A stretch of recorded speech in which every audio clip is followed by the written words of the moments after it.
po vjeri rahmetli Hanović Milenu, odnosno Tiđu.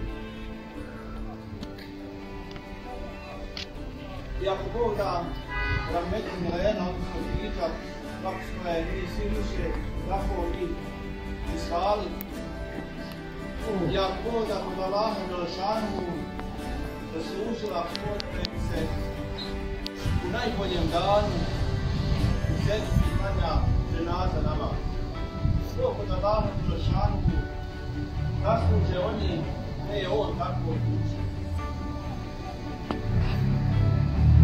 I zaista, a svi ovdje sigurno možete potvrditi i potvrdit ćete da mi danas ispričamo ovo da na bolji svijet na viret našu vječnu pobjedu o kojoj svako zna samo dobro i da je činila samo dobro. Bez obzira na nacionalnu, vjersku ili neku drugu pripadnost, jer zaista rahmetli Milena Tiđa je bila osoba koja je živjela, ako Bog da, onako kako od nas kaže naš gospodar Allah Đelešanu. Osoba koja je bila rado viđena u društvu, bilo u široku, bilo općenito u našoj zajednici. A danas želim samo istići jednu činjenicu da rahmetli Tiđa, pored toga što je bila i izvršavala obavezu, ako Bog da, članstva vezife unutar islamske zajednice, je bila i na svakoj akciji koja je bila do nje doprla kao vaki, ona je to učinila. I evo mi kada smo činili u zadnje vrijeme aktivnosti, ako Bog da, renoviranja, adaptaciju gradske džamije, rahmetli Milena, odnosno Tiđa, je slala uvijek i redovno svoj dio imetka pred svoju dušu i dušu svojih umrlih i uvatila u islamsku zajednicu, odnosno u naš džemat.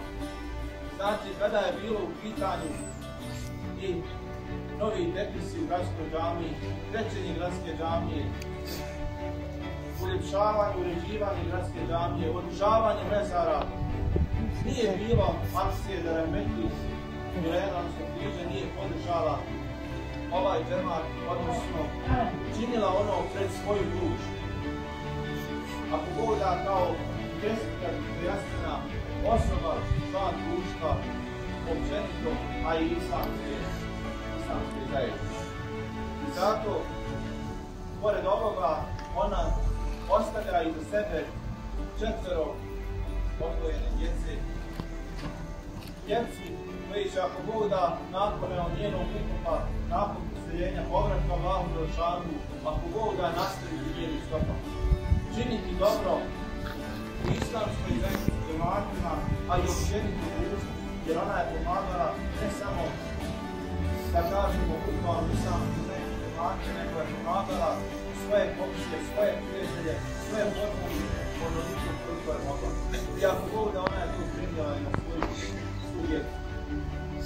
I molim Allaha Đelešanu da ju uklapti sve ono što ona činila i ako Bog da, sve ono što će joj pred njenu sluču činiti i ako Bog da, njena djeca nakon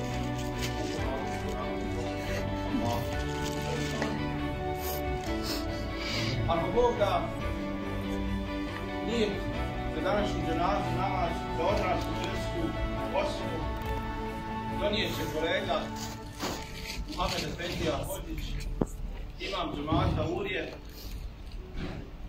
gdje je rahmetli Milena također izgradila i živjela veoma lijepe odnose, a vjerujte, možda čak neko i zavide na te lijepe odnose koje je imala sa imamom Muhammed Efendijom.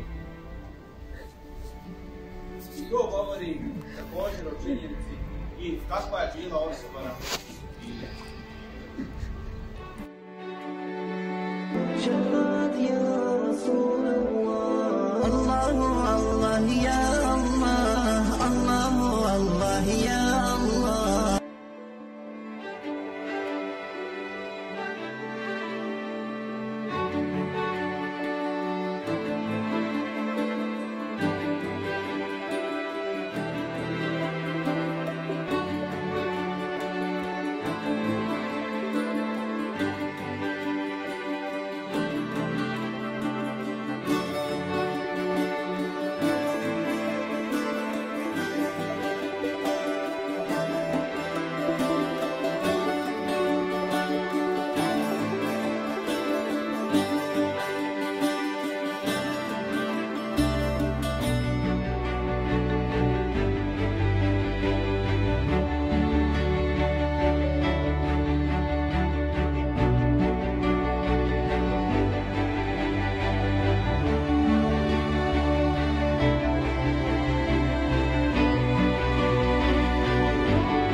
našu sestru po vjeri Rahmetli Kokanović, Milenu, odnosno Tidžu. I ako